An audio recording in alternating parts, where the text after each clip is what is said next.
जय हिंद दोस्तों। Study help centre पे आपका स्वागत है। जैसा कि हमने पिछली वीडियो में जाना था कि जीव विज्ञान क्या है अर्थात कि बायोलॉजी क्या है, तो चलिए आज की इस वीडियो में जानते हैं कि बायोलॉजी की जो शाखाएं होती है, जूलॉजी, बॉटनी तथा माइक्रोबायोलॉजी, तो ये क्या होती है। तो चलिए हम सबसे पहले समझते हैं कि जूलॉजी क्या होता है। देखिए, जूलॉजी का मतलब होता है जंतु विज्ञान। जंतु विज्ञान तथा बोटनी का मतलब होता है वनस्पति विज्ञान तथा माइक्रोबायोलॉजी का मतलब होता है सूक्ष्म जीव विज्ञान। तो चलिए हम सबसे पहले समझते हैं कि जंतु विज्ञान क्या होता है। देखिए, बायोलॉजी की वह शाखा, जीव विज्ञान की वह शाखा जिसके अंदर हम जंतुओं के बारे में अध्ययन करते हैं, उसे हम जूलॉजी कहते हैं।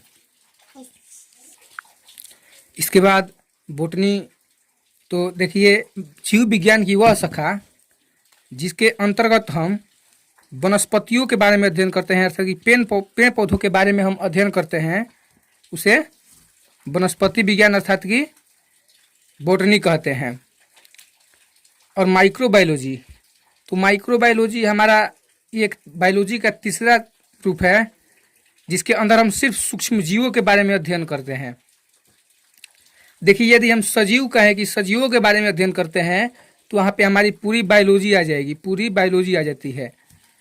लेकिन वहीं पे यदि हम जंतुओं के बारे में अध्ययन करें तो वहाँ पे सिर्फ जंतु विज्ञान आता है, और वनस्पतियों के बारे में कहें तो सिर्फ वनस्पति विज्ञान आता है। तो चलिए हम समझते हैं कि जंतु विज्ञान के नाम जूलॉजी कैसे पड़ा। देखिए, जूलॉजी शब्द का निर्माण जोआ शब्द से हुआ है जिसका मतलब होता है प्राणी।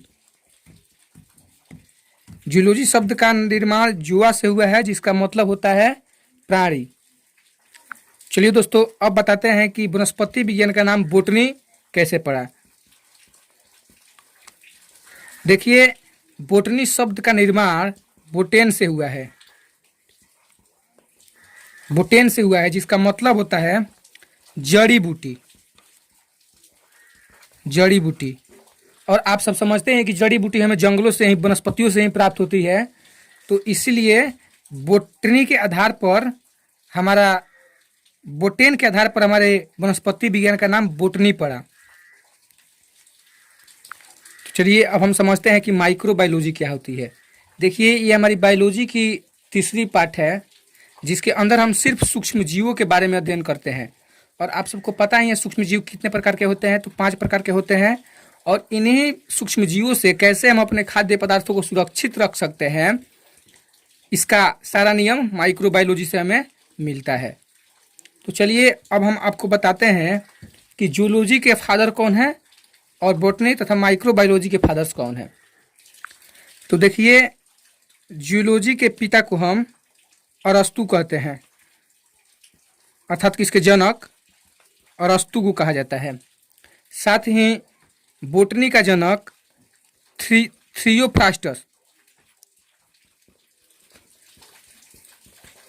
थियोफ्रास्टस को कहा जाता है। और उसके बाद हमारी आती है माइक्रोबायोलॉजी। तो माइक्रोबायोलॉजी का जनक लुई पास्चर को कहते हैं। तो चलिए दोस्तों, हम अब आपको बताते हैं एक बहुत ही इम्पोर्टेंट क्वेश्चन जो कि कॉम्पिटिटिव एग्जाम में भी पूछता रहता है कि हिस्टोरिया ऑफ एनिमेलिया के लेखक कौन है। तो इसका आंसर हो जाएगा अरस्तु। देखिए, हिस्टोरिया का मतलब तो इतिहास हो गया, और एनिमेलिया का मतलब होता है जीव जंतु। तो एनिमेलिया का मतलब होता है जीव जंतु, और जीव जंतुओं का इतिहास जो लिखे हैं वो अरस्तु है। तो ये क्वेश्चन हमारा होता है कि हिस्टोरिया ऑफ एनिमेलिया किसके द्वारा लिखा गया है, तो अरस्तु के द्वारा।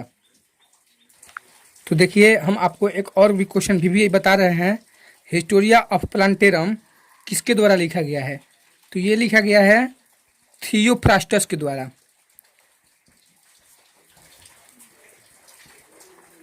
थियोफ्रास्टस के द्वारा लिखा गया है। अब देखिए, हिस्टोरिया मतलब इतिहास हो गया, और प्लांटेरा मतलब पेड़ पौधा। तो आप सब समझेंगे कि पेड़ पौधों का इतिहास जिसमें मिला वो हिस्टोरिया ऑफ प्लांटेरम कहलाता है। अर्थात कि थियोफ्रास्टस ने एक पुस्तक लिखी, हिस्टोरिया ऑफ प्लांटेरम, जिसमें कि सिर्फ पेड़ पौधों के बारे में ही अध्ययन है, और इसलिए हम फादर ऑफ बोटनी थियोफ्रास्टस को कहते हैं। अब आते हैं हम अपनी माइक्रोबायोलॉजी पर। तो देखिए, हमारी ये माइक्रोबायोलॉजी जो है नई नई भी जो बनी है, माइक्रोबायोलॉजी मतलब कि सूक्ष्म जीव विज्ञान। इसमें सिर्फ सूक्ष्म जीवों के बारे में जो कि होते हैं जीवाणु, विषाणु, प्रोटोजोआ, कवक और शैवाल, इनसे हम अपने खाद्य पदार्थों को कैसे सुरक्षित रख सकते हैं ज़्यादा दिनों तक, उसका तो लुई पास्चर, जो कि फादर ऑफ माइक्रोबायोलॉजी के जनक कहलाते हैं, फादर ऑफ माइक्रोबायोलॉजी, तो लुई पास्चर ने एक नियम दिया पाश्चुरीकरण का। तो उसमें हम समझते हैं कि कैसे अपने खाद्य पदार्थों को ज़्यादा दिनों तक इन वायरसों से, इन सूक्ष्मजीवों से बचा करके रख सकते हैं। पाश्चुरीकरण का नियम किसने दिया था? तो लुई पास्चर ने। चलिए, आज के लिए इतना ही। अगर वीडियो अच्छी लगी तो प्लीज़ चैनल को सब्सक्राइब कर दीजिएगा, लाइक कर दीजिएगा। तो अब मिलते हैं अगली वीडियो में, तब तक के लिए जय हिंद।